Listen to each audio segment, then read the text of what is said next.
Samantala, kamalayan ng mga kabataan sa safe sex kontra teenage pregnancy isinusulong sa Dagupan City. Para sa detalye, narito si Idol Neil Muyano. 104.7 IFM Report. Say yes to informed choices. Say yes to a healthier youth.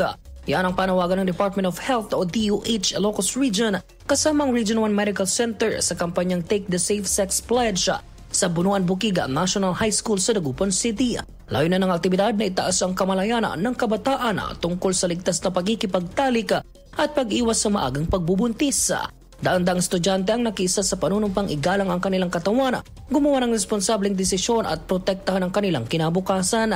Kasama rin sa mga dumalo ang mga guro, magulang at lokal na lider na buong suporta sa advokasya ng kampanya. Ang kampanya ay bahagi ng mas malawak na layunin ng ahensya na palakasin ang edukasyon sa kalusugan at sirain ang mga stigma na bumabalot sa mga usaping sexual.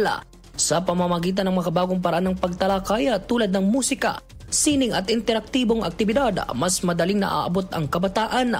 Binigyang diin ng tanggapan na ang Take the Safe Sex Pledge ay hindi lamang isang aktibidad kundi isang kilusan para sa mas ligtas at mas maliwanag na kinabukasan ng kabataan. Kasama mo mula rito sa FM News Dagupan, ito si Idol Neil Muyano, Tadak IFM. IFM News. IFM News.